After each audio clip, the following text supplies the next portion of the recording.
Hello everyone, के nursing classes के online platform पे आपका स्वागत है। आज हम पढ़ेंगे thyroid gland.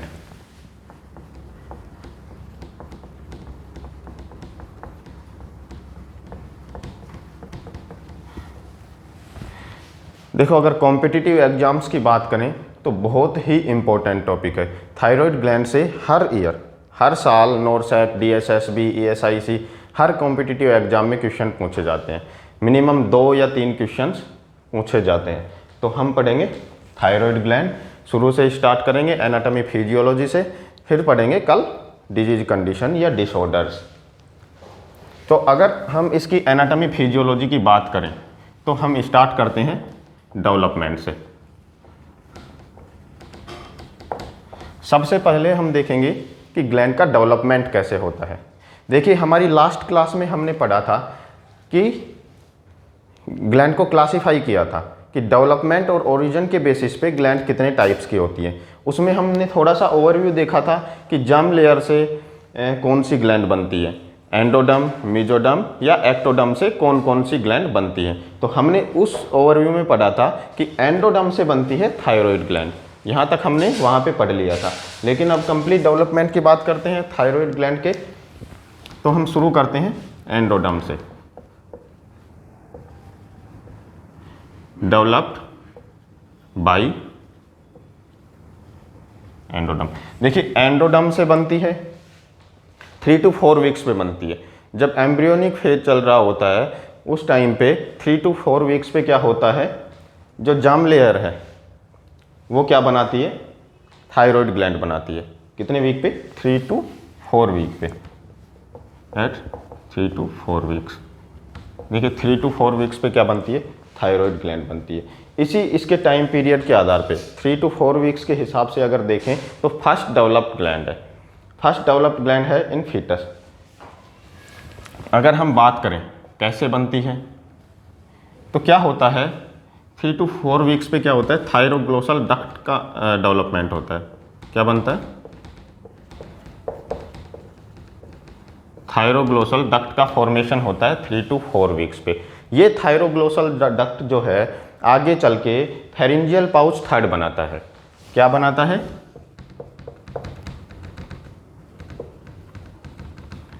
Pharyngeal pouch third बनाता है। ये थायरोग्लोसल डक्ट आगे चल के फेरिंजियल पाउच थर्ड का फॉर्मेशन करता है। और इसी फेरिंजियल पाउच थर्ड से क्या बनती है, थायराइड ग्लैंड बनती है। क्या बनती है, थायराइड ग्लैंड बनती है। तो सिंपल सी बात है, 3 to 4 वीक्स पे बनती है। 3 to 4 वीक्स पे बनने वाली फर्स्ट डेवलप्ड ग्लैंड है। इससे पहले और कोई ग्लैंड नहीं बनती है। तो हम कह सकते हैं फर्स्ट डेवलप्ड ग्लैंड। लेकिन इंपॉर्टेंट चीज़ ये है कि ये फर्स्ट डेवलप्ड ग्लैंड तो है, लेकिन हार्मोन पहले सीक्रेट नहीं करती है।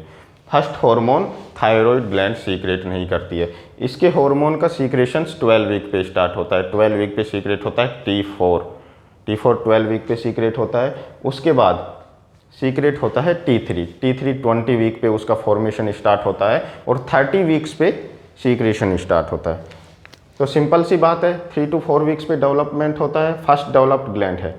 लेकिन क्या है, सीक्रेशन सबसे पहले शुरू नहीं होते हैं। तो हम बात करेंगे सीक्रेशन फिर किसके शुरू होते हैं। सबसे पहले कौन सी ग्लैंड है जो फर्स्ट सीक्रेशंस करती है। तो सबसे पहले सीक्रेट होने वाला हार्मोन क्या है, ग्लूकागोन। ग्लूकागोन का सीक्रेशन स्टार्ट होता है 6 वीक पे। तो ग्लूकागोन जो है फर्स्ट सीक्रेटेड हार्मोन है। अल्फा सेल ऑफ पैनक्रियाज से सीक्रेट होता है और 6 वीक पे स्टार्ट हो जाता है। तो दोनों क्वेश्चन अलग अलग हैं, दोनों में फ़र्क समझना है। अगर फर्स्ट डेवलप्ड ग्लैंड पूछे तो थायराइड ग्लैंड है, 3 to 4 वीक्स पे बन जाती है। लेकिन अगर फर्स्ट सीक्रेटेड हार्मोन पूछे तो ग्लूकागोन है जो 6 वीक पे सीक्रेट होता है। तो हम लिख लेते हैं glucagon hormone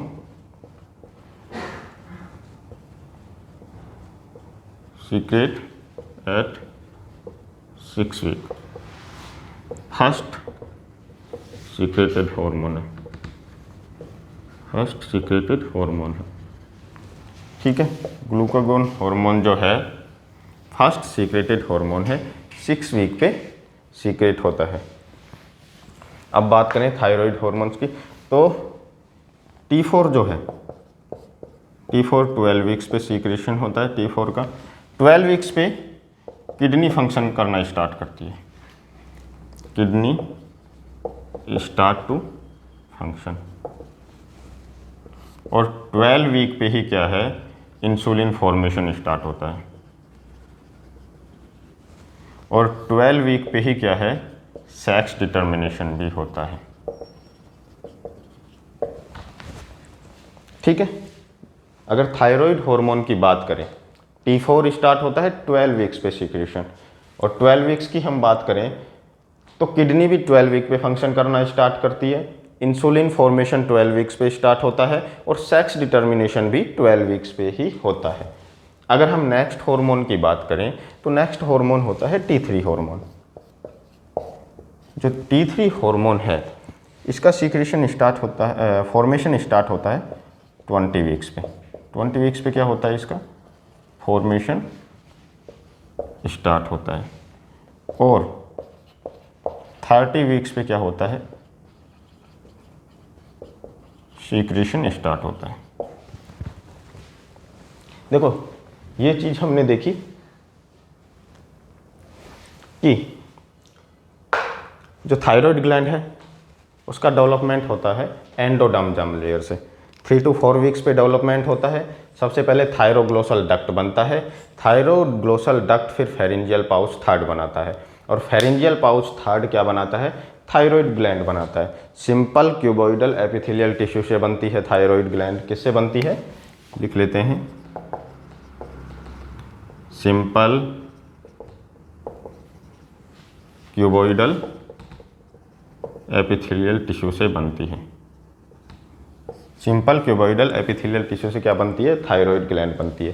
first developed gland है फीटस के अंदर, लेकिन हार्मोन स्टार्ट करती है 12 वीक्स पे सीक्रेशन। हार्मोन्स का सीक्रेशन कब स्टार्ट करती है, 12 वीक्स पे। सबसे पहले स्टार्ट करती है T4 का सीक्रेशन स्टार्ट करती है 12 वीक्स पे। उसके बाद T3 का सीक्रेशन स्टार्ट होता है 30 वीक्स पे। 20 वीक्स पे T3 का फॉर्मेशन स्टार्ट हो जाता है। अगर TSH की बात करें तो TSH 11 वीक्स पे स्टार्ट हो जाता है। 11 वीक्स पे सीक्रेशन स्टार्ट हो जाता है TSH का। TSH 11 वीक्स पे सीक्रेट होगा, उसके बाद 12 वीक्स पे फिर T4 सीक्रेशन होगा, उसके बाद 20 वीक्स पे T3 का फॉर्मेशन स्टार्ट होगा, और 30 वीक्स पे T3 का सीक्रेशन स्टार्ट होगा। ये तो हो गई डेवलपमेंट की बात। तो डेवलपमेंट में कहीं कोई प्रॉब्लम है तो आप क्वेश्चंस पूछ सकते हैं।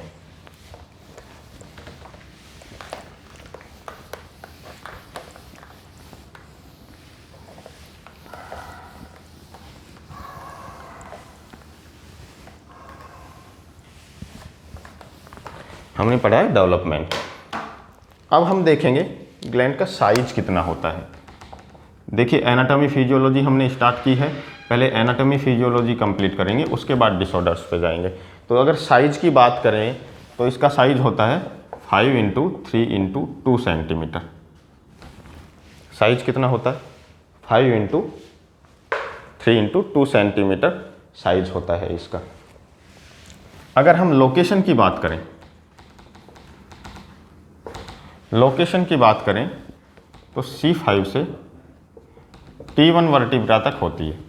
लोकेशन की अगर बात करें तो C5 से T1 वर्टिब्रा तक थायराइड ग्लैंड होती है। अगर हम बात करें इसके वेट की या शेप की बात कर लेते हैं पहले। अगर हम बात करें इसके शेप की तो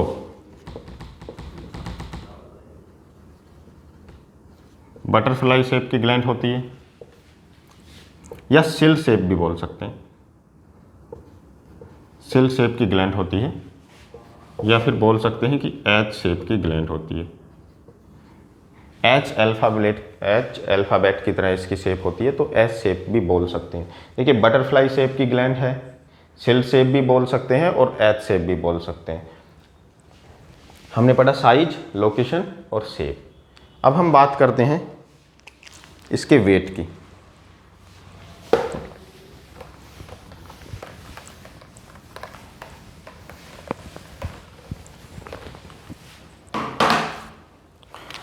अगर हम बात करें थायराइड ग्लैंड के वेट की, तो 25 to 30 ग्राम्स इसका क्या होता है, वेट होता है। और इसी वेट के बेसिस पे लार्जेस्ट एंडोक्राइन ग्लैंड है। क्या है? लार्जेस्ट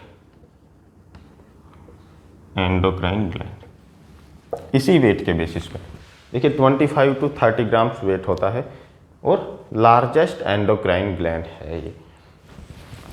और लार्जेस्ट अगर एक्सोक्राइन की बात करें, लार्जेस्ट एक्सोक्राइन की बात करें, एक्सोक्राइन ग्लैंड कौन सी है? लीवर है। और लीवर लार्जेस्ट इंटरनल ऑर्गन भी है। लार्जेस्ट अगर इंटरनल ऑर्गन की बात करें तो वो भी क्या है? लीवर है। देखिए लार्जेस्ट एंडोक्राइन ग्लैंड की बात करें तो thyroid gland is the largest endocrine gland. लेकिन अगर लार्जेस्ट एक्सोक्राइन ग्लैंड की बात करेंगे तो वहाँ पे आएगा लीवर। लार्जेस्ट इंटरनल ऑर्गन क्या है? लीवर है। और अगर लार्जेस्ट ऑर्गन की बात करें, लार्जेस्ट ऑर्गन की बात करें तो वो है स्किन। क्या है? स्किन लार्जेस्ट ऑर्गन है। और लार्जेस्ट एक्सटर्नल ऑर्गन भी क्या है? स्किन ही है। अगर लार्जेस्ट, ये तो हो गई लार्जेस्ट। अगर स्मॉलेस्ट एंडोक्राइन ग्लैंड की बात करें,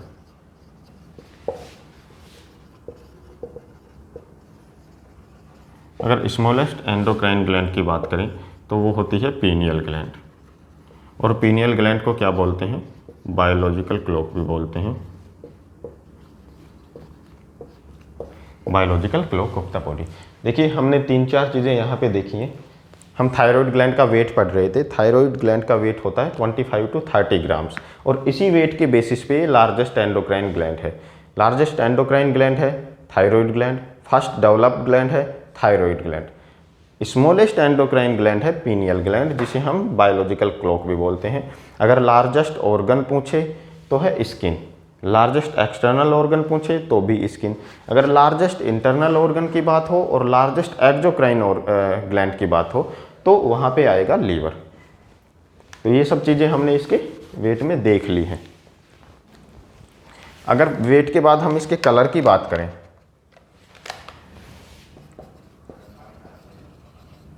अगर कलर की बात करें तो रेडिश ब्राउन होता है कलर। रेडिश ब्राउन कलर होता है। और मैक्सिमम सभी इंटरनल ऑर्गन्स का कलर रेडिश ब्राउन कलर ही होता है।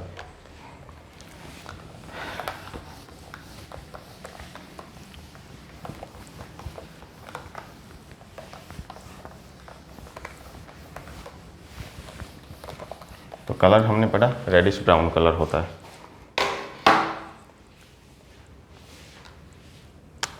अब हम देख लेते हैं स्ट्रक्चर।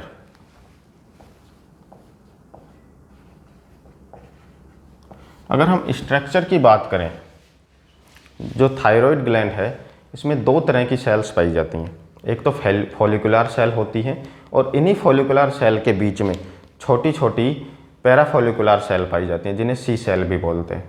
देखिए 90% होती है फॉलिकुलर सेल, यानी मैक्सिमम नंबर्स में क्या होती है? फॉलिकुलर सेल होती है, जो जिससे सीक्रेशन होता है T3 एंड T4 का। T3 एंड T4 का सीक्रेशन फॉलिकुलर सेल से होता है। उसके बीच में छोटी छोटी पैराफॉलिकुलर सेल पाई जाती हैं। ये पैराफॉलिकुलर सेल या इन्हीं को बोलते हैं सी सेल। ये सी सेल सीक्रेट करती हैं कैल्सिटोनिन का। ठीक है, सी सेल कैल्सिटोनिन का सीक्रेशन करती हैं। तो हम बात करें स्ट्रक्चर की, तो 2 तरह की सेल्स पाई जाती है इसमें। किससे? फॉलिकुलर सेल और सेकंड वन क्या है? Parafollicular cell.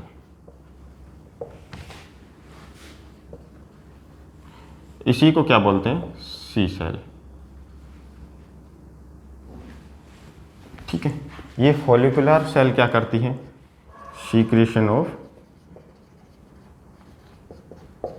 T3 and T4, T3 and T4 का सीक्रेशन करती हैं।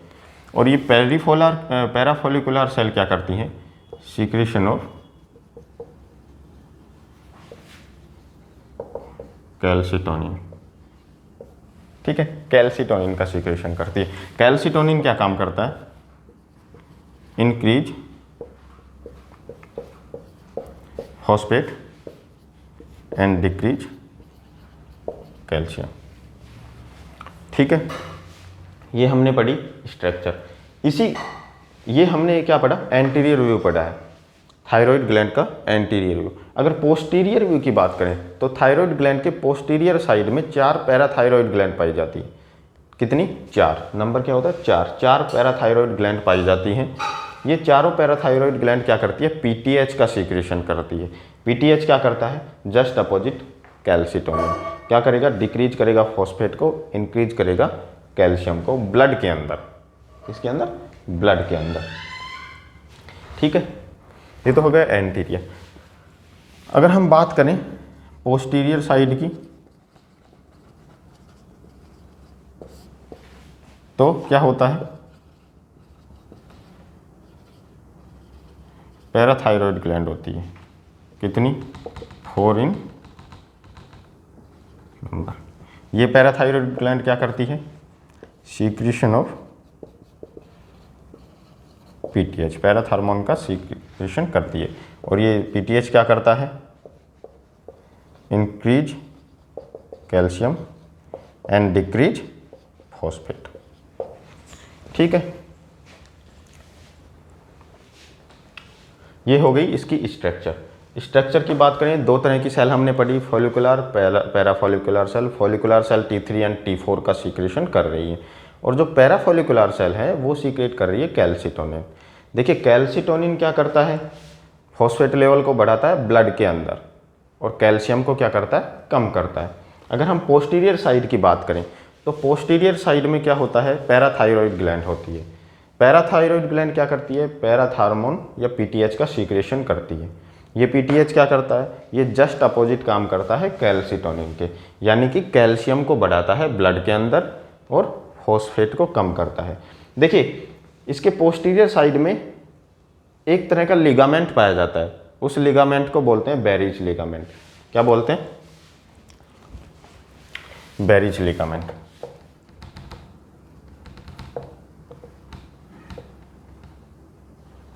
एक बार ये क्वेश्चन आ चुका है एग्जाम में कि बेरिज लिगामेंट कहाँ पाया जाता है। तो बेरिज लिगामेंट कहाँ पे पाया जाता है? थायराइड ग्लैंड में पाया जाता है। तो ये हमने पढ़ी है इसकी स्ट्रक्चर।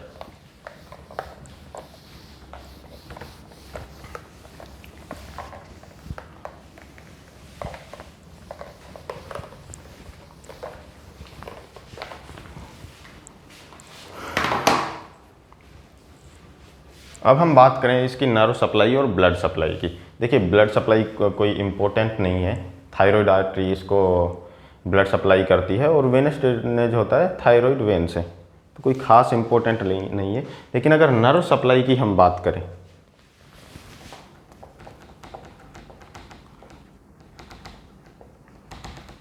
नर्व सप्लाई की बात करें तो बहुत बार क्वेश्चन आ चुका है एग्जाम में कि थायराइड आर्टरी को नर्व सप्लाई कैसे होती है। देखिए, थायराइड जो ग्लैंड है इनवॉलेंट्री ऑर्गन है। क्या है? इनवॉलेंट्री ऑर्गन है। तो इतना तो सिंपल है कि ब्लड इसको नर्व सप्लाई होगी ऑटोनॉमिक नर्वस सिस्टम से। इनवॉलेंट्री ऑर्गन है मतलब हमारे कंट्रोल में नहीं है, ऑटोनॉमिक नर्वस सिस्टम से नर्व सप्लाई होगी। अगर ऑटोनॉमिक नर्वस सिस्टम से हो रही है तो ऑटोनॉमिक नर्वस सिस्टम के 2 पार्ट होते हैं, एक तो सिंपैथेटिक नर्वस सिस्टम और एक होता है पैरासिम्पैथेटिक नर्वस सिस्टम। हमें पता है सिंपैथेटिक नर्वस सिस्टम को नर्व सप्लाई कौन करता है? सर्वाइकल प्लेक्सस करता है। कौन करता है? सर्वाइकल प्लेक्सस करता है। और पैरासिम्पैथेटिक को कौन करती है? वेगस नर्व करती है। कौन करती है? Vagus nerve. वेगस नर्व क्या है? लॉन्गेस्ट क्रैनियल नर्व है। वेगस नर्व क्या है? लॉन्गेस्ट क्रैनियल नर्व है। 10th क्रैनियल नर्व भी बोलते हैं इसे, और नोटी नर्व भी बोलते हैं। तो और वेगस नर्व के क्या होते हैं? आगे जाके 2 पार्ट होते हैं, एक तो रिकरेंट लैरिंजियल नर्व होता है और एक सुपीरियर लैरिंजियल नर्व होता है। जो थायराइड ग्लैंड को सप्लाई करती है वो मेन ब्रांच है रिकरेंट लैरिंजियल नर्व। मतलब थायराइड आर्टरी को थायराइड ग्लैंड को नर्व सप्लाई कौन करता है? RLN, recurrent laryngeal nerve. तो हम बात करें नर्व सप्लाई की, तो थायराइड ग्लैंड क्या है? थायराइड ग्लैंड क्या है? इनवॉलेंट्री ऑर्गन है। क्या है? इनवॉलेंट्री ऑर्गन है। अगर इनवॉलेंट्री ऑर्गन है तो कौन नर्व सप्लाई करेगा? Autonomic nervous system. अगर बात करें ऑटोनॉमिक नर्वस सिस्टम की तो एक होता है सिंपैथेटिक और दूसरा होता है पैरासिम्पैथेटिक। क्या? पैरासिम्पैथेटिक। देखिए बात करें सिंपैथेटिक की तो सिंपैथेटिक को नर्व सप्लाई होती है सर्वाइकल प्लेक्सस से। किससे? सर्वाइकल प्लेक्सस से। और यहाँ पे जो पीएनएस है इसको सप्लाई कौन करता है? Vagus nerve. वैगस नर्व क्या है? 10th क्रेनियल नर्व है। क्या है? 10th cranial nerve. अभी हमने पढ़ा था वैगस नर्व क्या है? 10th क्रेनियल नर्व है। और वैगस नर्व ही क्या है? लॉन्गेस्ट क्रेनियल नर्व भी है। वैगस नर्व क्या है? लॉन्गेस्ट क्रेनियल नर्व है वैगस नर्व। अगर हम बात करें इसको नोटी नर्व भी बोलते हैं। नोटी नर्व भी बोलते हैं। इंपॉर्टेंट है vagus nerve, 10th cranial nerve है, लॉन्गेस्ट क्रेनियल नर्व है और नोटी नर्व भी बोलते हैं। इसी वैगस नर्व की दो ब्रांचेज आगे जाके सप्लाई करती हैं किसको? थायराइड ग्लैंड को। पहली है सुपीरियर लैरिंजियल नर्व और सेकंड है रिकरेंट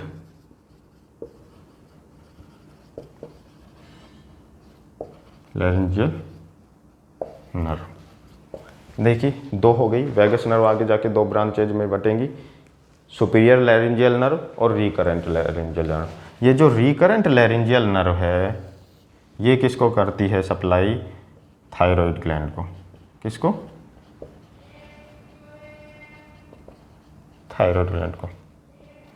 देखो कभी कभी क्या होता है पेशेंट को थायराइडेक्टोमी की ज़रूरत पड़ती है। तो जब थायराइडेक्टोमी की ज़रूरत पड़ती है तो उस टाइम हम पेशेंट को ऑब्जर्व करते हैं रिकरेंट लैरिंजियल नर्व डैमेज के लिए। तो होता क्या है, अगर हम बात करें तो यहाँ तक समझ में आ गया, रिकरेंट लैरिंजियल नर्व सप्लाई करती है किसको? थायराइड ग्लैंड को।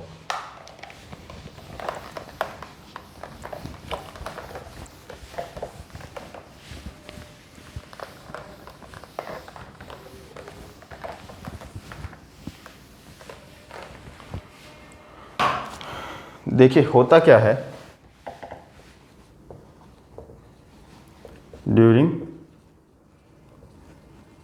थायराइडेक्टोमी, थायराइडेक्टोमी के दौरान क्या होता है? रिस्क होता है, risk of damage in recurrent laryngeal nerve. देखो रिस्क होता है रिकरेंट लैरिंजियल नर्व का के डैमेज होने का। तो हम पता कैसे लगाएंगे? थायराइडेक्टोमी के दौरान रिस्क होता है रिकरेंट लैरिंजियल नर्व के डैमेज होने का। तो हम कैसे पता करेंगे? देखिए हम पता करेंगे कैसे? इससे क्या होता है, अगर डैमेज हुई है nerve supply, recurrent laryngeal nerve अगर डैमेज हुई है तो पेशेंट को क्या होगा? एफोनिया होगा। एफोनिया का मतलब होता है अनेबल टू प्रोड्यूस स्पीच। देखिए अगर रिकरेंट लैरिंजियल नर्व डैमेज हुई है तो पेशेंट को क्या होगा? एफोनिया होगा। एफोनिया का मतलब होता है unable to produce speech, patient बोल नहीं पाएगा। हम देखेंगे थायराइडेक्टोमी के बाद अगर पेशेंट बोल नहीं पा रहा है तो हम सस्पेक्ट करेंगे कि उसको क्या हुआ है? रिकरेंट लैरिंजियल नर्व डैमेज हुई है। इम्पोर्टेंट क्वेश्चन है, दोनों इम्पोर्टेंट क्वेश्चन है। एक तो थायराइड ग्लैंड की नर्व सप्लाई कौन करती है? रिकरेंट लैरिंजियल नर्व इसको सप्लाई करती है। और दूसरा क्वेश्चन आता है कि किस तरह से हम पता लगाएंगे थायराइडेक्टोमी के बाद कि रिकरेंट लैरिंजियल नर्व डैमेज हुई है। तो हम देखेंगे कि कहीं पेशेंट को एफोनिया तो नहीं है, पेशेंट बोल पा रहा है या नहीं बोल पा रहा है। अगर अनेबल टू प्रोड्यूस स्पीच है तो हम सस्पेक्ट करेंगे कि RLN डैमेज हुई है। तो ये है थायरॉइडेक्टोमी की बात। देखिए, अब थायरॉइडेक्टोमी जब करते हैं तो उस टाइम पोजीशन देते हैं रोज पोजीशन। रोज पोजीशन में क्या होता है, हाइपर एक्सटेंशन ऑफ नेक। देखिए, नेक का हाइपर एक्सटेंशन करते हैं ताकि थायरॉइड ग्लैंड इजीली विजिबल हो। तो इस वजह से ड्यूरिंग थायरॉइडेक्टोमी कौन सी पोजीशन देते हैं, रोज पोजीशन देते हैं। कौन सी, रोज पोजीशन। और अगर यही क्वेश्चन थोड़ा सा बदल के आ जाए, आफ्टर सर्जरी, आफ्टर थायरॉइडेक्टोमी की अगर बात करें,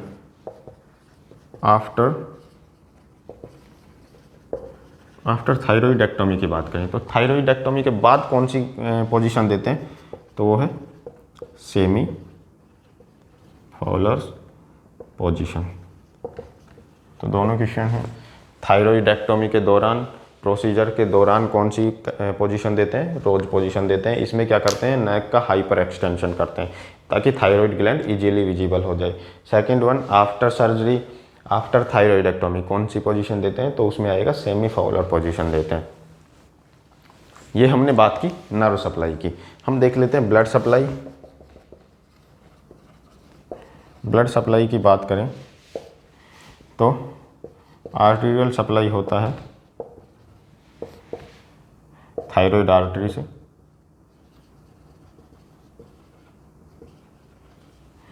और वीनस ड्रेनेज जो होता है, वीनस ड्रेनेज होता है थायरॉइड वेन से। इम्पोर्टेंट नहीं है, कभी कोई क्वेश्चन नहीं आता है, आएगा भी नहीं।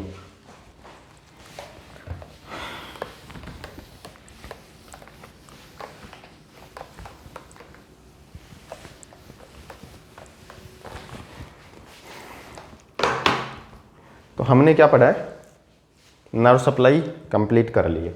अगर अब हम बात करें थायराइड हार्मोन की,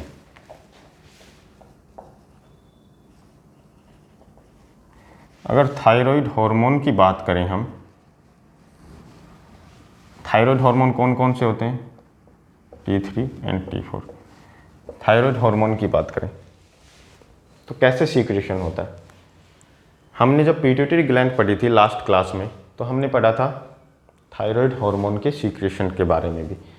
हमने पढ़ा था हाइपोथैलेमस से थायराइड रिलीजिंग हार्मोन सीक्रेट होता है। ये thyroid releasing hormone anterior pituitary पे काम करता है। एंटीरियर पिट्यूटरी सीक्रेट करती है TSH, थायराइड स्टिमुलेटिंग हार्मोन, और उसके बाद सीक्रेट होता है थायराइड ग्लैंड से T3 एंड T4। तो हम देखें, हाइपोथैलेमस जो है वो सीक्रेट करेगा क्या, TRH। ये जाएगा किसके पास, एंटीरियर पिट्यूटरी के पास। एंटीरियर पिट्यूटरी से क्या सीक्रेट होगा, TSH। ये जाएगा किसके पास, थायराइड ग्लैंड के पास। और थायराइड ग्लैंड में भी कहाँ काम करेगा, फॉलिकुलर सेल पे। कहाँ पे, फॉलिकुलर सेल पे। और ये फॉलिकुलर सेल क्या सीक्रेट करेंगी, T3 एंड T4।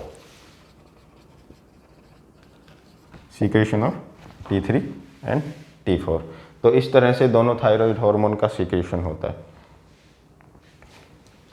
अगर हम बात करें, देखिए थायराइड हार्मोन्स जो हैं, अगर हम इनके लेवल की बात करें कि ब्लड में कितना लेवल होता है,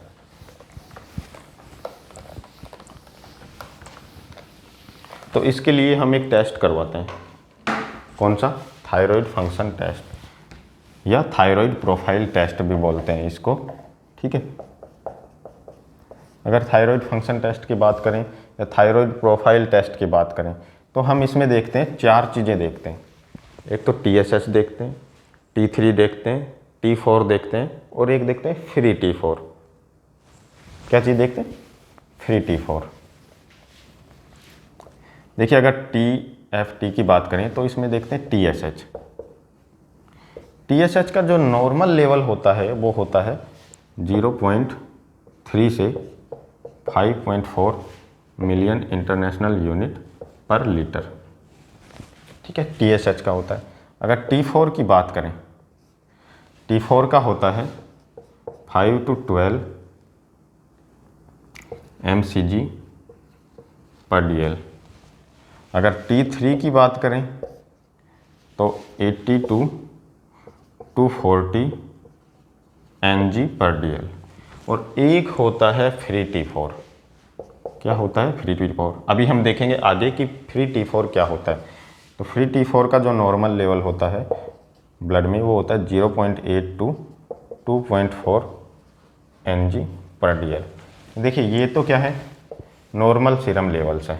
किसके? TFT के। हम TFT करवा के देखते हैं डिटेक्ट करने के लिए कि पेशेंट को हाइपोथायरॉयडिज्म है या हाइपरथायरॉयडिज्म है।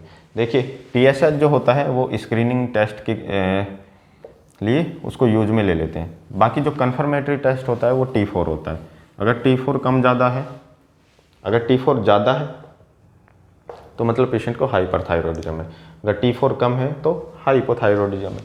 कन्फर्मेटरी टेस्ट क्या है? T4 है। TSH क्या है? स्क्रीनिंग टेस्ट है। अगर हम बात करें सैंपल का, तो सैंपल हम लेते हैं इसका एम्प्टी स्टोमक लेते हैं, एम्प्टी स्टोमक सैंपल लेते हैं। सुबह early morning empty stomach sample लेते हैं, प्लेन वायल में लेते हैं, प्लेन वायल में लेते हैं और 2.5 से 2.9 ml तक सैंपल लेते हैं। प्लेन वायल में 2.5 से 2.9 ml तक सैंपल लेते हैं। देखो दो तरह की प्लेन वायल होती हैं हॉस्पिटल्स में, एक तो येलो होती है, एक रेड होती है।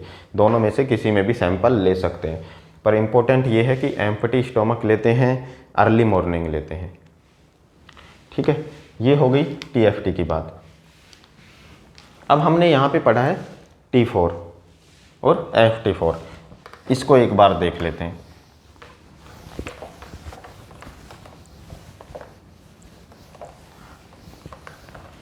हमने पढ़ा था T4 और FT4। देखिए दो तरह के थायराइड हार्मोन होते हैं, T3 एंड T4। जो T3 है वो 10% होता है। कितना होता है? 10%। जो T4 है वो होता है 90% हार्मोन होता है। 90% क्या होता है? T4 होता है। 10% क्या होता है? T3 होता है। तो क्या हुआ? मैं इसका मतलब क्या हुआ? मतलब ये है कि मेन सीक्रेटिंग हार्मोन है कौन सा? T4। वही 10% होता है, लेकिन BMR रेगुलेट करने में T3 ज़्यादा इम्पोर्टेंट होता है। तो इसका मतलब क्या हुआ कि मेन एक्टिंग हार्मोन है कौन? T3। देखो दोनों में फ़र्क है। T4 ज़्यादा होता है, 90% T4 होता है, तो मेन सीक्रेटिंग हार्मोन है। बट काम कौन ज़्यादा करता है? T3 करता है, तो मेन एक्टिंग हार्मोन है। यहाँ तक हमने देखा। अब देखिए इस T3 T4 को या थायराइड हार्मोन को ब्लड में ट्रेवल करने के लिए या एक जगह से दूसरे जगह पे जाने के लिए किसी का सहारा चाहिए होता है, और ये सहारा किसका लेता है? हीमोग्लोबिन का। ठीक है, तो हम कह सकते हैं thyroid hormone travels in blood with haemoglobin. देखो 89% जो T4 है ये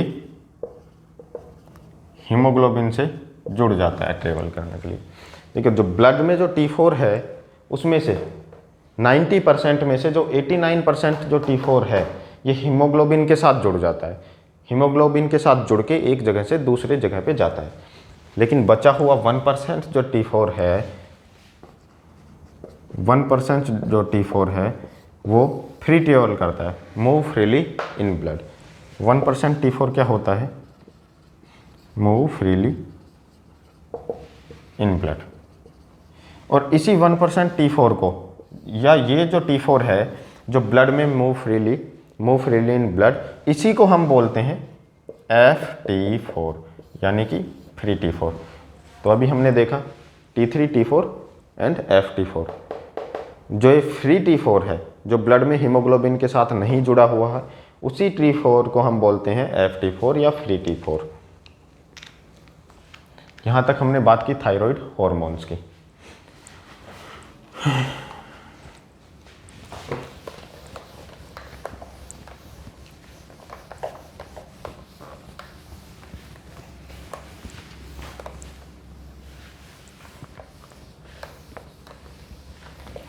हमने थायराइड हॉर्मोन्स की बात करी, T3 T4 की बात करी, लेकिन अभी हम पढ़ेंगे सिंथेसिस ऑफ थायराइड हार्मोन कि बनता कैसे है। ठीक है, तो बात करें सिंथेसिस की।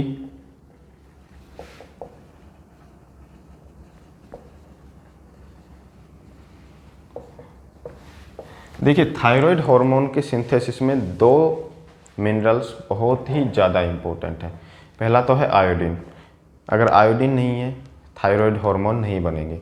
इसी वजह से जो हिली एरियाज हैं उसमें हाइपोथायरॉयडिज्म ज़्यादा देखने को मिलता है, क्योंकि हिली एरियाज या पहाड़ी इलाकों में क्या होता है, आयोडीन की कमी होती है। वहाँ की सॉइल में, वहाँ के पानी में आयोडीन की क्या होती है, कमी होती है, तो हाइपोथायरॉयडिज्म का रिस्क ज़्यादा होता है। वहाँ के लोगों में हाइपोथायरॉयडिज्म ज़्यादा होता है। तो हम कह सकते हैं आयोडीन जो है इसेंशियल मिनरल है, बहुत ही ज़्यादा इसेंशियल मिनरल है। अगर आयोडीन की कमी है, थायराइड हार्मोन या T3 T4 नहीं बनेंगे। दूसरा जो इम्पोर्टेंट एमिनो एसिड है वो है टायरोसिन। अगर टायरोसिन नहीं है तो भी थायराइड हार्मोन्स नहीं बनेंगे।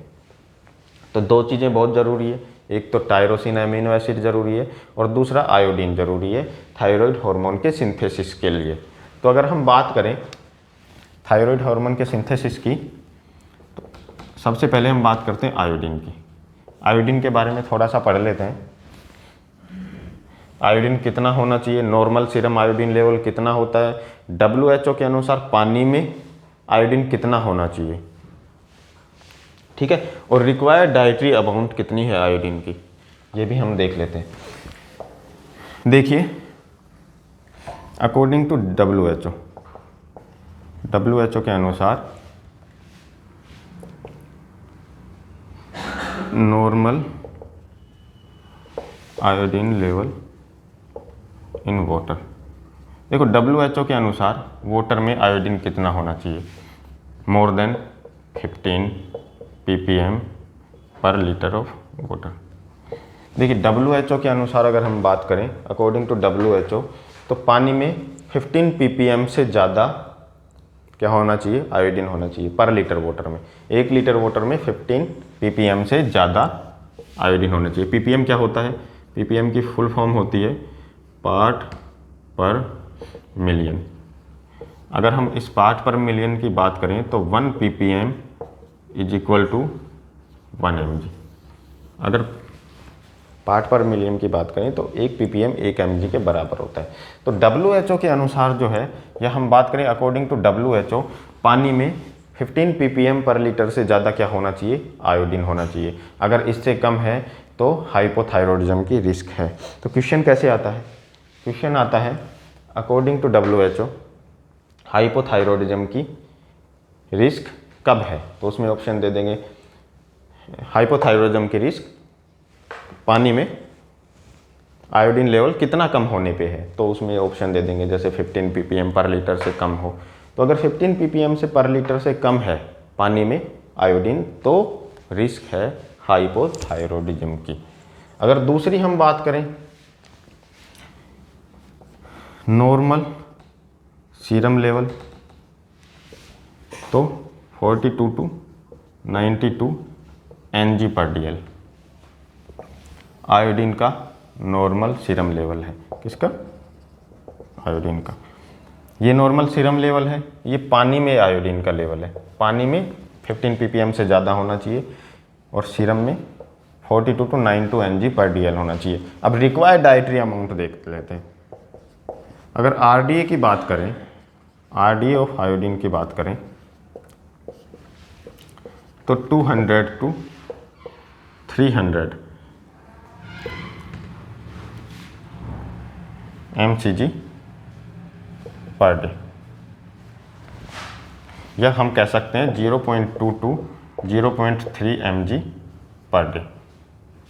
ये क्या है, रिक्वायर्ड डाइटरी अमाउंट है, हमें पर डे इतना आयोडीन चाहिए। आयोडीन बहुत कम चाहिए, 0.2 to 0.3 mg पर डे हमें आयोडीन की ज़रूरत होती है। ठीक है, तो ये 3 अलग अलग लेवल हैं आयोडीन का। इम्पोर्टेंट है WHO के अनुसार पानी में कितना आयोडीन होना चाहिए, तो 15 ppm पर लीटर से ज़्यादा होना चाहिए। 2-3 बार क्वेश्चन आ चुका है पानी में आयोडीन के लेवल का। नॉर्मल सीरम आयोडीन लेवल होता है 42 to 92 Ng/dl और RDA होता है 200 to 300 mcg पर डे या 0.2 to 0.3 mg पर डे। ये हो गया आयोडीन की अगर हम बात करें। सिंथेसिस ऑफ थायराइड हार्मोन में बहुत ही इम्पोर्टेंट है। अगर सेकंड वन हम बात करें थायराइड हार्मोन के सिंथेसिस की, तो उसमें ज़रूरत होती है टायरोसिन की। किसकी? टायरोसिन की। टायरोसिन क्या है? टायरोसिन है नॉन इसेंशियल एमिनो एसिड, मतलब हमें टायरोसिन को बाहर से लेने की ज़रूरत नहीं पड़ती है, हमारी बॉडी खुद टायरोसिन बनाती है। कैसे बनाती है वो हम देख लेते हैं। देखिए, एक इसेंशियल एमिनो एसिड होता है जिसका नाम है फेनिलएलेनिन। फेनिलएलेनिन ये क्या है? इसेंशियल एमिनो एसिड है। ये फेनिलएलेनिन क्या होता है? फेनिलएलेनिन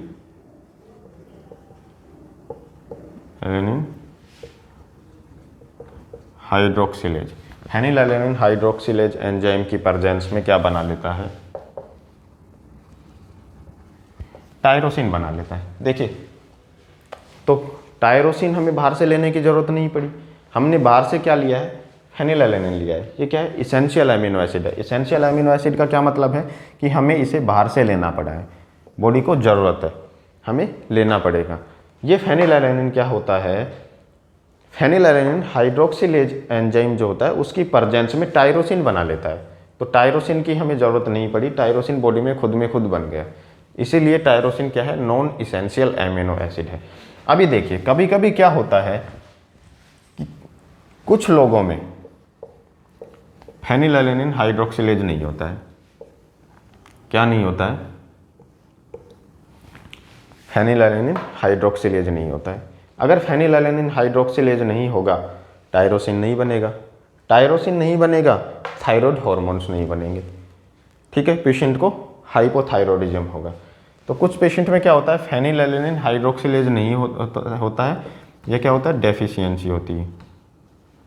इस कंडीशन में जो फेनिलएलेनिन है ये क्या है? यूरिन के थ्रू बाहर निकलता है। तो उसमें क्या होता है?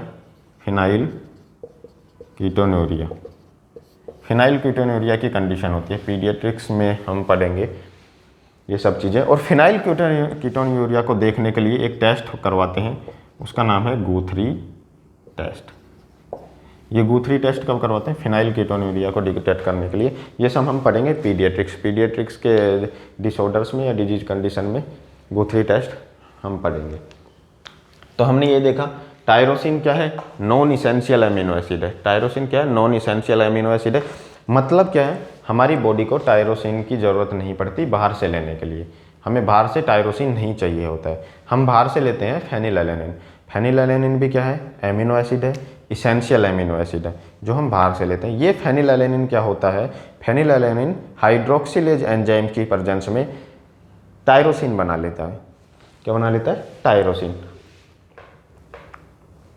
किसी किसी पेशेंट में फेनिलएलेनिन हाइड्रोक्सिलेज नहीं होता है या डेफिशिएंसी होती है, तो उस कंडीशन में ये फेनिलएलेनिन क्या होता है?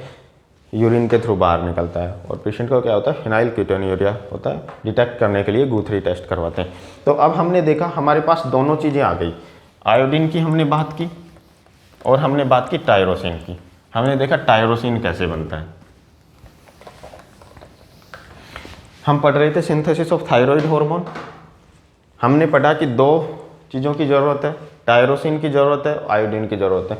हमने दोनों चीज़ें देख ली। टायरोसिन हमें कैसे मिला और आयोडीन हमारे पास है। देखिए, अब क्या होता है? थायराइड हार्मोन का सिंथेसिस होता है। कैसे होता है? जो ये टायरोसिन है, ये टायरोसिन आयोडीन के साथ जुड़ के क्या बनाता है, मोनोआयोडोथायरोनिन बनाता है। क्या बनाता है, मोनोआयोडोथायरोनिन बनाता है। टायरोसिन आयोडीन के साथ जुड़ा, मोनोआयोडोथायरोनिन बनाया। अब ये मोनोआयोडोथायरोनिन क्या करता है, एक और आयोडीन से जुड़ता है और क्या बना लेता है, डाई आयोडोथायरोनिन। क्या बना लेता है, डाई आयोडोथायरोनिन बना लेता है, यानी DIT, डाई आयोडोथायरोनिन बना लेता है। अब क्या होता है, ये डाई आयोडोथायरोनिन क्या करता है, एक मोनोआयोडोथायरोनिन से जुड़ता है और क्या बना लेता है, T3 बना लेता है। इसी T3 को क्या बोलते हैं, ट्राई आयोडोथायरोनिन। इसी T3 को क्या बोलते हैं, ट्राई आयोडोथायरोनिन बोलते हैं। ठीक है, अगर ये DIT, डाई आयोडोथायरोनिन, एक और डाई आयोडोथायरोनिन से जुड़ता है तो ये बनाता है T4। इसी को बोलते हैं टेट्रा आयोडोथायरोनिन और इसी को ही बोलते हैं थायरोक्सिन हार्मोन। तो थायरोक्सिन हार्मोन किसे बोलते हैं, T4 को बोलते हैं। देखिए ये हमने पढ़ा सिंथेसिस ऑफ थायराइड हार्मोन। सबसे पहले हमने पढ़ा कि दो मिनरल्स ज़रूरी होते हैं। पहला हमने पढ़ा आयोडीन ज़रूरी होता है, दूसरा हमने पढ़ा टायरोसिन एमिनो एसिड ज़रूरी होता है। हमने देखा tyrosine amino acid non essential amino acid है, हमें कैसे मिलता है वो हमने पीछे पढ़ लिया है। उसके बाद देखो टायरोसिन क्या करता है, आयोडीन के साथ जुड़ता है और मोनोआयोडोथायरोनिन बना लेता है। क्या बना लेता है, मोनोआयोडोथायरोनिन। ये मोनोआयोडोथायरोनिन एक और आयोडीन के साथ जुड़ के डाई आयोडोथायरोनिन बना लेता है। ये डाई आयोडोथायरोनिन क्या करेगा, एक मोनोआयोडोथायरोनिन के साथ जुड़ेगा और T3 का फॉर्मेशन करेगा, यानी ट्राई आयोडोथायरोनिन का फॉर्मेशन करेगा, T3 बनेगा। और ये अगर डाई आयोडोथायरोनिन एक और डाई आयोडोथायरोनिन से जुड़ता है तो T4 बनाएगा, यानी थायरोक्सिन हार्मोन का फॉर्मेशन होगा, टेट्रा आयोडोथायरोनिन बनाएगा। ये हमने पढ़ा सिंथेसिस ऑफ थायराइड हार्मोन। अब हम बात करेंगे फंक्शन ऑफ थायराइड हार्मोन।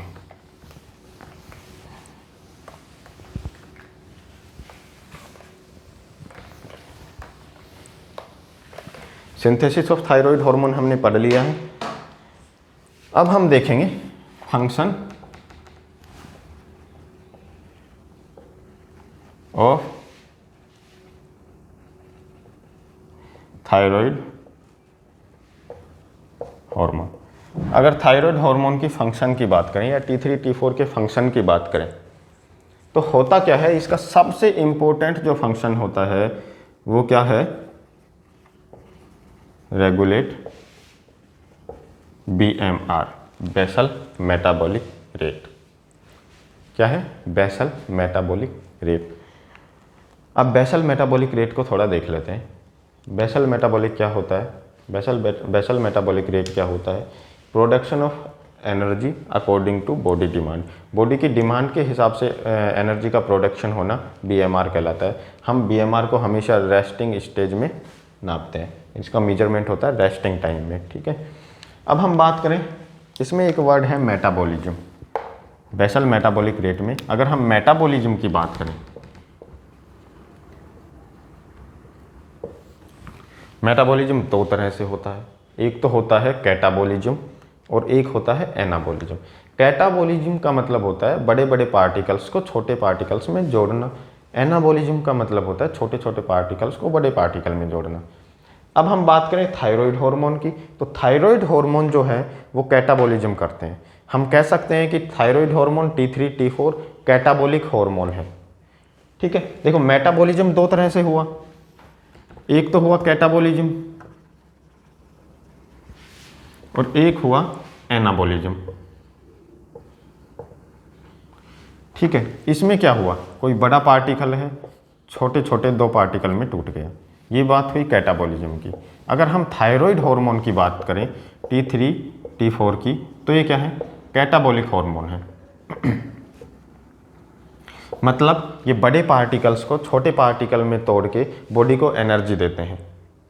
ठीक है, एनाबॉलिज्म होता है छोटे छोटे पार्टिकल्स को बड़े पार्टिकल्स में जोड़ना, वो होता है एनाबॉलिज्म। हम यहाँ बात करें कैटाबॉलिज्म की, T3 T4 की। तो T3 T4 क्या करते हैं, कैटाबॉलिक हार्मोन है, कैटाबॉलिज्म करते हैं। अब ये कैसे कैटाबॉलिज्म करते हैं वो देख लेते हैं। देखिए कैटाबॉलिज्म कैसे करते हैं, जैसे कार्बोहाइड्रेट की बात करें तो ग्लाइकोजन को तोड़ के क्या बनाते हैं, ग्लूकोज बनाते हैं, जैसे ग्लाइकोजिनोलाइसिस करते हैं। ये इनका एक्शन ऑन कार्बोहाइड्रेट पे क्या एक्शन है, ग्लाइकोजिनोलाइसिस। हम पढ़ रहे हैं function of thyroid gland, BMR को रेगुलेट करता है। कैसे बीएमआर को रेगुलेट करता है वो देख रहे हैं। देखो ग्लाइकोजिनोलाइसिस करेगा, ग्लाइकोजन को तोड़ के ग्लूकोज बनाएगा। देखिए अभी ये क्या करता है, ग्लाइकोजिनोलाइसिस किया, सेल्स तक क्या पहुंचाता है, ग्लूकोज और ऑक्सीजन पहुंचाने का काम किसका है, T3 T4 का है। सेल तक पहुंचाएगा, सेल के माइटोकॉन्ड्रिया को क्या मिलेगी, ग्लूकोज मिलेगी, वो एटीपी रिलीज करेगा, एटीपी रिलीज होने से बॉडी को एनर्जी मिलेगी। ठीक है, यहाँ तक समझ आया। ग्लाइकोजिनोलाइसिस करता है, कार्बोहाइड्रेट पे एक्शन देख रहे हैं, कार्बोहाइड्रेट पे क्या करता है, ग्लाइकोजिनोलाइसिस करेगा। अगर हम बात करें फैट पे एक्शन की,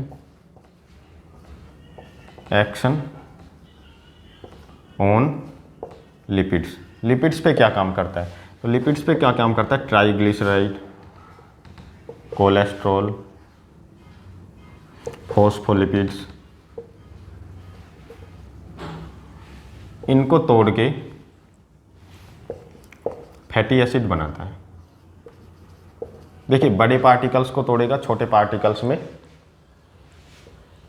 टीजी, ट्राइग्लिसराइड, कोलेस्ट्रॉल, फॉस्फोलिपिड, बड़े पार्टिकल्स है, फैटी एसिड्स में तोड़ देगा। ऐसा ही होता है ग्लाइकोजन में, ग्लाइकोजन को तोड़ के ग्लूकोज बनाएगा, सेल्स तक पहुंचाएगा, माइटोकॉन्ड्रिया तक पहुंचाएगा, एटीपी रिलीज होगी और बॉडी को एनर्जी मिलेगी। देखिए इसी वजह से क्या होता है, जैसे ट्राइग्लिसराइड, कोलेस्ट्रॉल, फॉस्फोलिपिड को तोड़ता है, इसमें फैटी एसिड में। अगर पेशेंट को हाइपोथायरॉयडिज्म है, हाइपोथायरॉयडिज्म है मतलब T3 और T4 कम है, तो कोलेस्ट्रॉल, फॉस्फोलिपिड, ट्राइग्लिसराइड टूटेंगे ही नहीं। अगर कोलेस्ट्रॉल नहीं टूटेगा तो फैटी एसिड बनेंगे ही नहीं। तो ब्लड में किसका लेवल बढ़ा हुआ रहेगा, increase triglyceride, cholesterol in blood. ठीक है, अगर हाइपोथायरॉयडिज्म की कंडीशन है, T3 T4 कम है, तो ट्राइग्लिसराइड, कोलेस्ट्रॉल टूटेंगे क्या, नहीं टूटेंगे, क्या नहीं बनाएंगे, फैटी एसिड नहीं बनाएंगे। ठीक है, तो ब्लड में कौन बढ़ेगा, ट्राइग्लिसराइड बढ़ेगा और कोलेस्ट्रॉल बढ़ेगा। अगर हम अपोजिट बात करें हाइपरथायरॉयडिज्म की, देखिए हाइपरथायरॉयडिज्म में क्या होगा, T3 और T4 बहुत ज़्यादा हो जाएंगे, तो ट्राइग्लिसराइड, कोलेस्ट्रॉल बहुत ज़्यादा टूटेंगे, फैटी एसिड बहुत ज़्यादा बनेंगे, और बहुत ज़्यादा बनेंगे तो कहाँ डिपॉजिट होंगे, लीवर में डिपॉजिट होंगे, और क्या हो जाएगा, फैटी लीवर हो जाएगा। क्या हो जाएगा, फैटी लीवर हो जाएगा। हाइपरथायरॉयडिज्म में चांसेस होते हैं किसके, हमें देखने को मिलता है फैटी लीवर।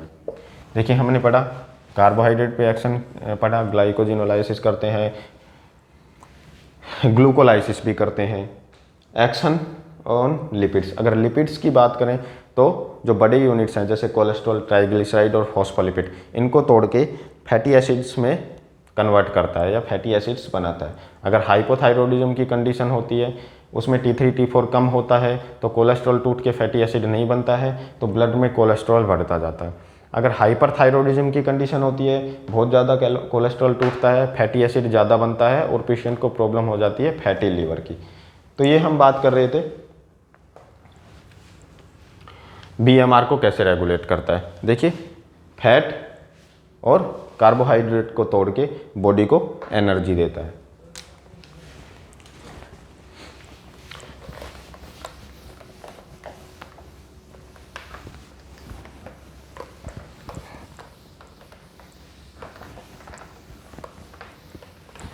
अब दूसरा हम बात करते हैं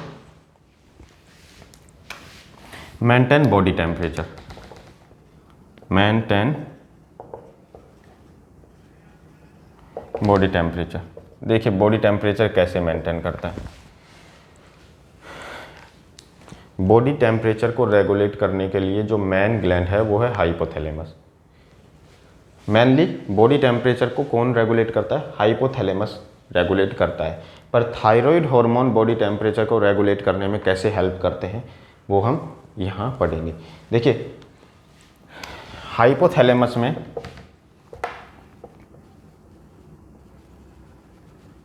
हाइपोथैलेमस के दो पार्ट होते हैं। एक तो होता है पोस्टीरियर हाइपोथैलेमस, एक होता है एंटीरियर हाइपोथैलेमस।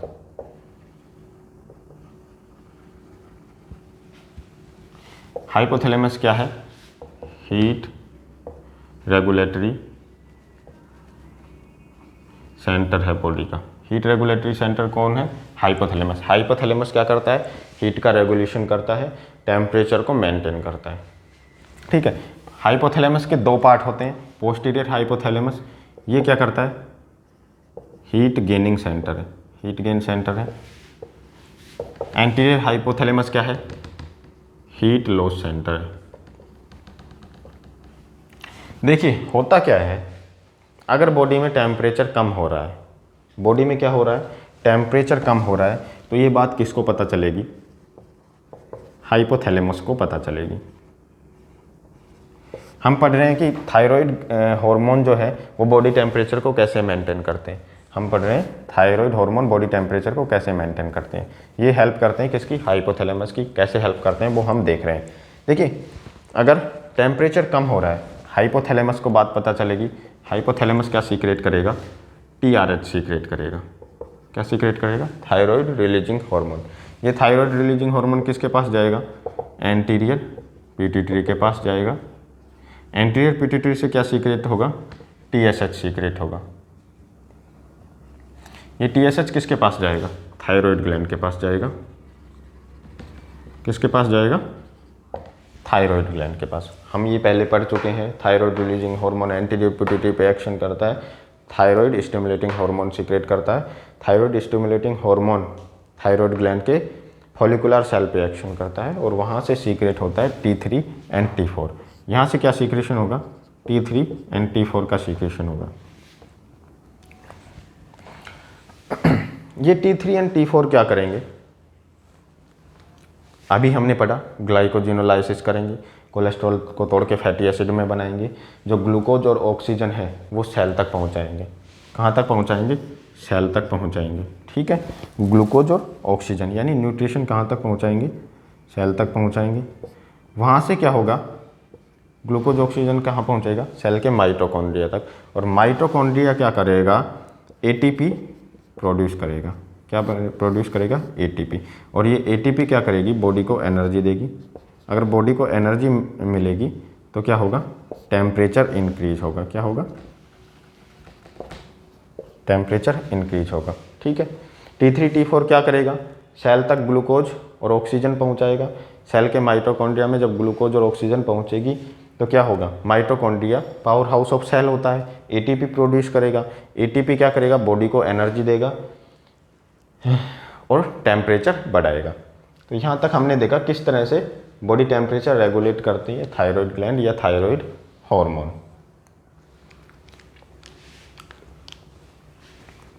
ये तो हो गई बॉडी टेम्परेचर की बात।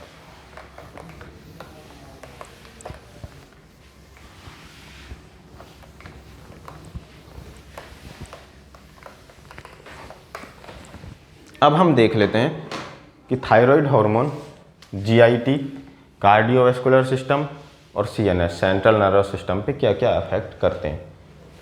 तो हम देखें फंक्शन ऑफ थायराइड हार्मोन पढ़ रहे हैं, एक्शन ऑन GIT देखते हैं। Action on GIT। ठीक है। अगर हाइपोथायरॉयडिज्म की कंडीशन है, हाइपरथायरॉयडिज्म की कंडीशन है, तो क्या होगा? पेरिस्टालसिस मूवमेंट कम हो जाएंगी। क्या होगा? पेरिस्टालसिस मूवमेंट कम हो जाएंगी। अगर हाइपरथायरॉयडिज्म की कंडीशन है, पेरिस्टालसिस मूवमेंट बहुत ज़्यादा बढ़ जाएंगी। देखिए अगर हाइपोथायरॉयडिज्म की कंडीशन है, पेशेंट को होगा क्या होगा? Decrease peristaltic movement of intestine, peristaltic movement of intestine, patient को क्या होगा, कॉन्स्टिपेशन हो सकता है। दूसरा, अगर हाइपरथायरॉयडिज्म की बात करें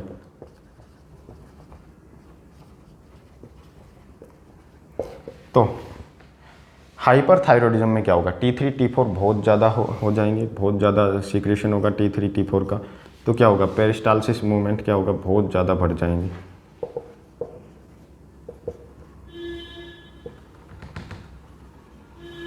मूवमेंट ऑफ इंटेस्टाइन क्या होगा, पेशेंट को सीवियर डायरिया होगा। देखो 2-3 चीज़ें पढ़ी, जीआईटी में क्या एक्शन है, हमने अभी T3 T4 के फंक्शंस पढ़े थे कि ग्लाइकोजिनोलाइसिस कराता है, कोलेस्ट्रॉल को तोड़ता है और बॉडी को एनर्जी देता है। अगर हाइपोथायरॉयडिज्म की कंडीशन होगी तो कैटाबॉलिज्म नहीं होगा, मतलब T3 T4 कम है, T3 T4 क्या है, कैटाबॉलिक हार्मोन है, कैटाबॉलिज्म नहीं होगा, बड़े पार्टिकल्स छोटे पार्टिकल में नहीं पहुंचेंगे, नहीं टूटेंगे, बॉडी को एनर्जी नहीं मिलेगी। ठीक है, तो अगर हाइपोथायरॉयडिज्म की कंडीशन है, पेरिस्टाल्टिक मूवमेंट कम हो जाएंगी और पेशेंट को होगा कॉन्स्टिपेशन। अगर कंडीशन है हाइपरथायरॉयडिज्म की, पेरिस्टाल्टिक मूवमेंट बहुत ज़्यादा बढ़ जाएंगी और पेशेंट को हो सकता है डायरिया। अगर हम दूसरा बात करें, कार्डियोवैस्कुलर सिस्टम की बात करें, तो कार्डियोवैस्कुलर सिस्टम पे T3 T4 या थायराइड हार्मोन्स का क्या एक्शन है। अगर हम बात करें action on CVS, cardiovascular system की अगर बात करें, अगर हाइपोथायरॉयडिज्म है, देखिए अगर हाइपोथायरॉयडिज्म है तो पेशेंट को देखने के लिए मिलता है ब्रेडिकार्डिया। ब्रेडिकार्डिया हाइपोटेंशन भी हो सकता है, हाइपोटेंशन। अगर हाइपरथायरॉयडिज्म की कंडीशन है,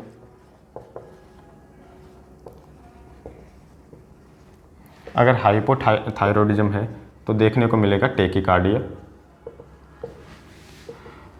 और हाइपरटेंशन। देखो सेम इसमें भी है, T3 T4 क्या करते हैं, बॉडी को एनर्जी देते हैं, बॉडी को एनर्जी नहीं मिलेगी, हार्ट मसल्स को भी एनर्जी नहीं मिलेगी हाइपोथायरॉयडिज्म की कंडीशन में, ब्रेडिकार्डिया हाइपोथायरॉयडिज्म होगा। अगर पेशेंट को हाइपरथायरॉयडिज्म है, टैकिकार्डिया होगा और हाइपरटेंशन होगा। ये हुआ कार्डियोवैस्कुलर सिस्टम पे एक्शन। अगर हम अब बात करें CNS की, action on CNS, action on central nervous system. Central nervous system पे क्या एक्शन करता है, देखिए सेंट्रल नर्वस सिस्टम को स्मूथ फंक्शनिंग के लिए आयोडीन बहुत ज़्यादा ज़रूरी है। आयोडीन क्या है, मेंटल रिटार्डेशन को रोकता है। किसको, अगर मेंटल फंक्शनिंग के लिए हमें आयोडीन चाहिए होता है। अगर T3 T4 कम है तो मतलब आयोडीन भी कम है, अगर T3 T4 कम है तो आयोडीन भी कम है। अगर पेशेंट को हाइपोथायरॉयडिज्म की कंडीशन है, हाइपोथायरॉयडिज्म की कंडीशन है तो मेंटल रिटार्डेशन हो सकता है।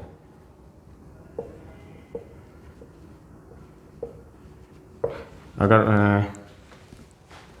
प्रेगनेंसी के दौरान किसी मदर को हाइपोथायरॉयडिज्म है तो भी मेंटल रिटार्डेशन हो सकता है। अगर बच्चों में हाइपोथायरॉयडिज्म है तो मेंटल रिटार्डेशन हो सकता है। आयोडीन की कमी की वजह से मेंटल रिटार्डेशन हो सकता है। अगर हाइपरथायरॉयडिज्म है तो क्या होगा, मैनिया की कंडीशन हो सकती है, मैनिक हो सकता है। तो सेंट्रल नर्वस सिस्टम पे हम एक्शन देख रहे थे, हाइपोथायरॉयडिज्म अगर किसी पेशेंट को है तो उसको मेंटल रिटार्डेशन हो सकता है। अब हम बात करें फीमेल्स में, मेंस्ट्रुअल डिस्टर्बेंस भी इससे हो सकता है। मेंस्ट्रुअल साइकिल पे क्या इफेक्ट होता है,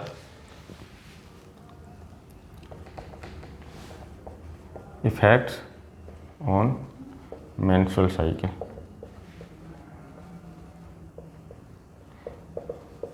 अगर हाइपोथायरॉयडिज्म है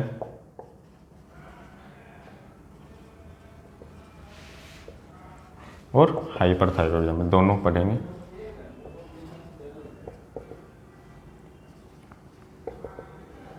अगर हाइपरथायरॉयडिज्म है तो क्या होता है, एमेनोरेजिया होता है।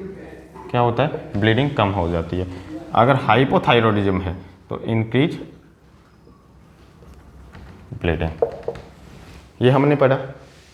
फंक्शन ऑफ थायराइड हार्मोन पढ़ रहे हैं, एक एक करके हमने सारे सिस्टम्स पे इसके इफेक्ट देखे हैं। तो अगर पेशेंट को हाइपोथायरॉयडिज्म है या किसी फीमेल को हाइपोथायरॉयडिज्म है तो उसका ब्लीडिंग टाइम बढ़ सकता है, मेंस्ट्रुअल साइकिल ज़्यादा लंबे टाइम तक चलेगी। अगर हाइपरथायरॉयडिज्म है तो एमेनोरेजिया हो सकता है पेशेंट को। तो ये हो गया एक्शन ऑन मेंस्ट्रुअल साइकिल। अब देखिए हम एक तीसरा थायराइड हार्मोन और देखते हैं। हमने पढ़ा था कि थायराइड ग्लैंड में फॉलिकुलर सेल के बीच बीच में छोटी छोटी सेल्स होती हैं जिनको पैराफॉलिकुलर सेल बोलते हैं या क्या बोलते हैं, सी सेल बोलते हैं। हम उसके बारे में भी अब पढ़ेंगे। अगर थायराइड हार्मोन के फंक्शन देख रहे हैं तो एक बार पैराफॉलिकुलर सेल को भी देख लेते हैं। देखिए पैराफॉलिकुलर सेल होती हैं, पैराफॉलिकुलर सेल होती है, इसी को बोलते हैं सी सेल। और ये सी सेल किसका सीक्रेशन करती हैं, कैल्सीटोनिन का। हमने थोड़ी देर पहले पढ़ा था कैल्सीटोनिन क्या काम करता है, इंक्रीज करता है सीरम फॉस्फेट लेवल का और डिक्रीज करता है सीरम कैल्शियम लेवल को। ठीक है, हमने पढ़ा था कैल्सीटोनिन का फंक्शन। कैल्सीटोनिन का फंक्शन क्या है, सीरम फॉस्फेट को बढ़ाएगा, सीरम कैल्शियम को कम करेगा। कैसे करता है अब ये हम देख लेते हैं। देखिए ये सीरम फॉस्फेट को कैसे बढ़ाता है और कैल्शियम को कैसे करता है, तीन तरह से करता है, तीन जगह पे काम करता है। Action on GIT. अगर जीआईटी की हम बात करें, गैस्ट्रो इंटेस्टाइनल ट्रैक्ट की बात करें, तो उसमें कैल्सीटोनिन कैसे काम करता है। कैल्सीटोनिन क्या कराता है, इंक्रीज करा देता है absorption of phosphate and decrease absorption of calcium. देखिए इंटेस्टाइनल ट्रैक्ट में क्या करेगा, कैल्सीटोनिन कैसे काम करेगा, ये फॉस्फेट के एब्जॉर्प्शन को बढ़ाता है, फॉस्फेट को एब्जॉर्प्शन को बढ़ा देगा इंटेस्टाइनल ट्रैक्ट में और कैल्शियम के एब्जॉर्प्शन को कम कर देगा। इस तरह से जीआईटी पे काम करता है। अगर हम सेकंड बात करें किडनी की, अगर हम किडनी की बात करें तो क्या करता है, ये increase reabsorption of phosphate and decrease reabsorption of calcium. ठीक है, थर्ड वन ये काम करता है किस पे, बोन्स पे। ठीक है, बोन पे कैसे काम करता है ये, बोन कैल्शियम लेवल को बढ़ाता है और बोन फॉस्फेट लेवल को कम करता है, मतलब बोन रिसॉर्प्शन करता है। बोन रिसॉर्प्शन करके क्या होता है, फॉस्फेट जो है बोन में उसको ब्लड में लाता है और जो ब्लड में जो कैल्शियम है उसको बोन में लेके जाता है। ये क्या काम करता है, increase blood phosphate level and decrease calcium level. देखिए होता क्या है, ये जो कैल्शियम है, जो ब्लड में जो कैल्शियम है वो कम क्यों होता है, क्योंकि ये सारा कैल्शियम कहाँ चला जाता है, बोन्स में चला जाता है। तो कैल्शियम का डिपोजिशन ये करवाता है कहाँ पे, बोन में। और बोन से क्या है, फॉस्फेट का क्या करवाता है, रिसॉर्प्शन करवाता है और फॉस्फेट को कहाँ लाता है, ब्लड में लेके आता है। हमने देखा कैल्सीटोनिन कैसे काम करता है, थायराइड हार्मोन के फंक्शंस देख रहे थे, T3 T4 के पहले हमने फंक्शंस देख लिए। अभी एक और सेल होती है पैराफॉलिकुलर सेल या सी सेल, थायराइड ग्लैंड में होती है, कैल्सीटोनिन का सीक्रेशन करती है। और कैल्सीटोनिन क्या काम करता है, सीरम फॉस्फेट लेवल को बढ़ाता है और सीरम कैल्शियम लेवल को कम करता है। हमने देखा सीरम फॉस्फेट लेवल को कैसे बढ़ाता है और सीरम कैल्शियम लेवल को कैसे कम करता है। तो तीन जगह पे एक्शन होता है कैल्सीटोनिन का। जीआईटी में क्या करेगा, फॉस्फेट का एब्जॉर्प्शन बढ़ा देगा और कैल्शियम का एब्जॉर्प्शन कम कर देगा। फॉस्फेट का एब्जॉर्प्शन बढ़ाएगा, कैल्शियम का एब्जॉर्प्शन कम करेगा, इस तरह ब्लड फॉस्फेट लेवल बढ़ेगा। दूसरा, किडनी की बात करें, किडनी में क्या एक्शन होता है, तो किडनी में ये रीएब्जॉर्प्शन करता है। देखो किडनी में हमेशा रीएब्जॉर्प्शन होता है, जीआईटी में एब्जॉर्प्शन होता है। किडनी में रीएब्जॉर्प्शन करवाता है किसका, फॉस्फेट का, और रीएब्जॉर्प्शन को डिक्रीज कर देता है कैल्शियम के, तो ब्लड फॉस्फेट लेवल बढ़ जाता है क्योंकि फॉस्फेट का रीएब्जॉर्प्शन बढ़ रहा है। थर्ड वन हमने देखा बोन में, बोन पे इसका क्या एक्शन होता है कैल्सिटोनिन का, बोन रिसॉर्प्शन करवाता है। बोन में जो फॉस्फेट है उसको ब्लड में लेके आता है और ब्लड में जो कैल्शियम है उसको बोन में डिपॉजिट करवाता है। इसी तरह ब्लड कैल्शियम लेवल तो कम हो जाता है और ब्लड फॉस्फेट लेवल बढ़ता है। तो ये हमने देखा थायराइड हार्मोन के फंक्शन।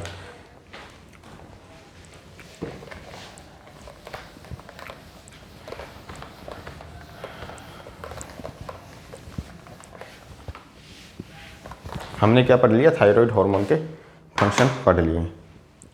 देखो हमने एनाटॉमी फिजियोलॉजी कंप्लीट कर ली है, कल हम स्टार्ट करेंगे डिसऑर्डर्स। आज हमने कंप्लीट किया है थायराइड हार्मोन का डेवलपमेंट कैसे होता है। हमने देखा कि एंडोडर्म से होता है, 3 to 4 वीक्स पे डेवलपमेंट होता है, फर्स्ट डेवलप्ड ग्लैंड होती है। जो थायराइड हार्मोन्स के सीक्रेशन स्टार्ट होते हैं 12 वीक्स पे स्टार्ट होता है T4 का सीक्रेशन, और 12 वीक्स पे और भी सीक्रेशन स्टार्ट होते हैं, जैसे इंसुलिन का फॉर्मेशन स्टार्ट होता है, किडनी फंक्शन करना स्टार्ट हो जाती है, और सेक्स डिटर्मिनेशन भी हम 12 वीक्स पे करते हैं। TSH का जो सीक्रेशन होता है 11 वीक्स पे होता है। ग्लूकागोन जो है फर्स्ट हार्मोन है जो सीक्रेट होता है, अल्फा सेल ऑफ पैनक्रियाज से सीक्रेट होता है। 6 वीक पे ग्लूकागोन का सीक्रेशन स्टार्ट हो जाता है। सेकेंड वन हमने बात की साइज की, तो 5 × 3 × 2 सेंटीमीटर का इसका साइज होता है। Location C5 to T1 vertebra तक होती है। कलर रेडिश ब्राउन कलर का होता है। ठीक है, यहाँ हमने ये सब पढ़ा था। स्ट्रक्चर की बात करें, 2 तरह की सेल हमने पढ़ी थी, इसमें फॉलिकुलर सेल होती हैं, उसके बीच बीच में पैराफॉलिकुलर सेल होती हैं। जो 90% सीक्रेशन होते हैं फॉलिकुलर सेल के होते हैं, और T3 और T4 का सीक्रेशन करती है, जिसमें से T3 10% होता है और 90% होता है T4। सेकंड वन हमने बात की थी पैराफॉलिकुलर सेल की। पैराफॉलिकुलर सेल क्या करता है, कैल्सिटोनिन का सीक्रेशन करता है। कैल्सिटोनिन क्या काम करता है, ब्लड कैल्शियम लेवल को कम करता है और ब्लड फॉस्फेट लेवल को क्या करता है, बढ़ाता है। उसके बाद हमने बात की थी फॉर्मेशन की। हमने 2 एलिमेंट्स की बात की थी, आयोडीन जरूरी है और दूसरा टायरोसिन जरूरी है। जो आयोडीन है उसका WHO के अनुसार पानी में 15 ppm यानी 15 ppm पर लीटर से ज़्यादा आयोडीन होना चाहिए हाइपोथायरॉयडिज्म की रिस्क को कम करने के लिए। दूसरा हमने पढ़ा था normal serum iodine level 42 to 92 mg पर DL होता है। थर्ड वन हमने देखा था required dietary amount. Required dietary amount में हमने देखा था कि 200 to 300 mcg पर डे या 0.2 to 0.3 mg per day required dietary amount है किसका, आयोडीन का था। हमने सेकंड देखा था टायरोसिन भी ज़रूरी है, क्योंकि टायरोसिन आयोडीन के साथ जुड़ के क्या बनाता है, T3 और T4 बनाता है। तो टायरोसिन हमने देखा नॉन इसेंशियल अमीनो एसिड है। इसेंशियल अमीनो एसिड फेनिलएलनिन से टायरोसिन बनता है, फेनिलएलनिन हाइड्रोक्सिलेज एंजाइम की प्रेजेंस में। कभी कभी क्या होता है, कुछ पेशेंट में फेनिलएलनिन हाइड्रोक्सिलेज नहीं होता है, तो क्या टायरोसिन भी नहीं बनेगा, पेशेंट को हाइपोथायरॉयडिज्म हो जाता है।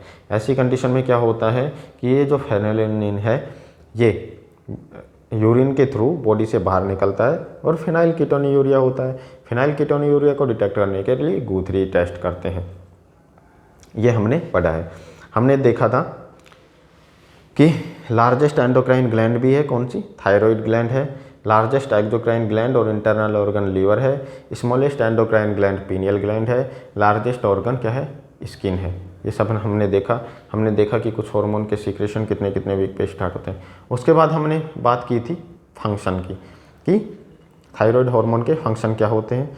तो थायराइड हार्मोन क्या है, सबसे इम्पोर्टेंट और मेन फंक्शन इसका है कि BMR मेंटेन करता है, regulate BMR basal metabolic rate को मेंटेन करता है। कैसे करता है वो भी हमने पढ़ा था। Glycogen action on carbohydrate, action on fat, ये सब हमने पढ़ा था। कार्बोहाइड्रेट पे क्या करता है, ग्लूकोलाइसिस और ग्लाइकोजिनोलाइसिस करवाता है।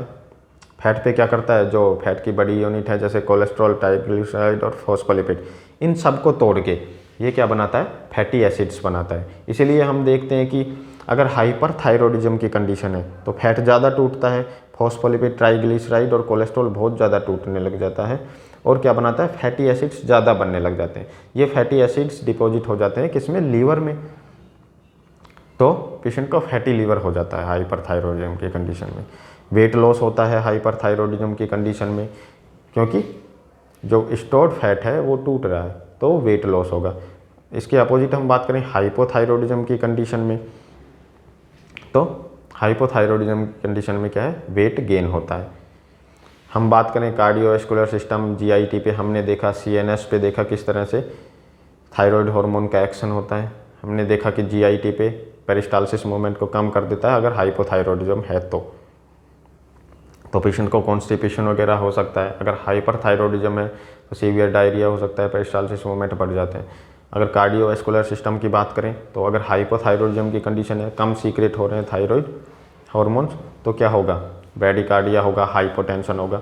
वहीं अगर दूसरी तरफ हाइपरथायरॉयडिज्म की कंडीशन है तो टेकिकार्डिया हो सकता है, हाइपरटेंशन हो सकता है, ये सब चीज़ें हो सकती हैं।